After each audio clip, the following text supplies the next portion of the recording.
হাসিনা সরকারের পতনের পর থেকে কিন্তু দেখা যাচ্ছে বাংলাদেশের অবস্থা কিন্তু অস্থির। এবারে কর্মচারীরা বিক্ষোভ প্রদর্শন করছে সরকারি চাকরি সংক্রান্ত অধ্যাদেশ বাতিলের দাবিতে। বিভিন্ন উপদেষ্টাদের কাছে স্মারকলিপি প্রদান করা হয় এবং এই বিষয়ে বিস্তারিত জানবো। টেলিফোন লাইনে যুক্ত হয়ে গেছেন আমাদের প্রতিনিধি সৌম্য মুখার্জি। সৌম্য, বিস্তারিত জানবো তোমার থেকে, কি ঘটেছে ঘটনাটা? দেখো, বাংলাদেশের পরিস্থিতি যত দিন যাচ্ছে ততই ভয়াবহ আকার ধারণ করছে। বিভিন্ন রাজনৈতিক দলগুলো অন্তর্বর্তী সরকারের যে শাসন সেইটা নিয়ে অসন্তুষ্ট প্রকাশ করার পাশাপাশি সচিবালয়ের যে সমস্ত কর্মচারী আছে তারাও বিক্ষোভ দেখাচ্ছে। কিছুদিন আগেই সচিবালয়ে বিক্ষোভ দেখিয়েছিল কর্মচারীরা, যে সরকারি চাকরি সংশোধন অধ্যাদেশ ছিল 2025-এ, সেটা বাতিলের দাবিতে। ফের ঈদের ছুটির পর আজকে আবার সচিবালয়ের ভেতরে বিক্ষোভ করে সচিবালয়ের বিভিন্ন মন্ত্রণালয় ও বিভাগের আন্দোলনকারী কর্মচারীরা। বিক্ষোভ শেষে তারা সরকারের 3জন উপদেষ্টার কাছে স্মারকলিপি জমা দিতে যায়।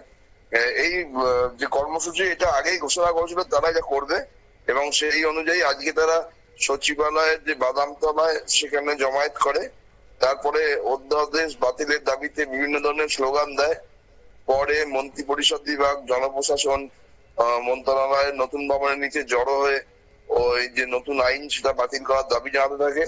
তাদের মুখে স্লোগান ছিল যে অবৈধ কালো আইন মানি না, সরকারি চাকরি সংশোধন অধ্যাদেশ 2025 বাতিল করতে হবে। এই বিভিন্ন অন্তর্বর্তী যে সরকার তার বিরুদ্ধে তারা স্লোগান দিতে থাকেন। প্রসঙ্গত উল্লেখ্য যে এই ব্যাপারে, যে যখন এই ব্যাপার নিয়ে আন্দোলন চলছে কিছুদিন ধরেই, তার মাঝেই অন্তর্বর্তী সরকার এই আইনটি পাস করিয়ে নেয় এবং তারপর থেকেই আন্দোলনকারীদের আন্দোলনের ঝাঁজ আরো বেড়ে যায়। ঈদের ছুটি শুরুর আগেই যারা বিক্ষোভকারী কর্মচারী তারা অন্তর্বর্তী সরকারের অর্থ উপদেষ্টা সালাউদ্দিন আহমেদ, আইনের উপদেষ্টা আসিফ নজরুল, খাদ্য ভূমি মন্ত্রণালয়ের উপদেষ্টা আলী ইমাম মজুমদার সহ বিভিন্ন উপদেষ্টার কাছে স্মারকলিপি জমা দিয়েছিল। তারপরেও কোন রকম কোন পরিবর্তন বা এই বিষয়ে যে সংশোধন যে আইনটা হয়েছে সেই বিষয়ে কোনো সরকারের তরফ থেকে বিজ্ঞপ্তি জারি করা হয়নি। আর তারই ফলস্বরূপ আজকে ঈদের ছুটির পর সরকারি অফিস খোলার পরই তারা বিক্ষোভ দেখাতে আরম্ভ করে এবং যেটা জানা গেছে যে তারা অন্তর্বর্তী সরকারের স্বরাষ্ট্র উপদেষ্টা লেফটেন্যান্ট জেনারেল মোহাম্মদ জাহাঙ্গীর আলম চৌধুরী, গণপূর্ত শিল্প উপদেষ্টা আজিদুর রহমান ও সমাজ কল্যাণ উপদেষ্টা সাদবিন এস মসজিদের কাছে স্মারকলিপি জমা দিতে গেছেন। দেখা যাক এখন এরপরে সরকারের তরফ থেকে কোনো ব্যবস্থা নেয় কিনা। যদি না নেয় তাহলে কর্মচারীরা তাদের আন্দোলন চালিয়ে নিয়ে যাবেন এবং ভবিষ্যতে আরো বৃহত্তর আন্দোলন করবে বলেই ঘোষণা করেছে।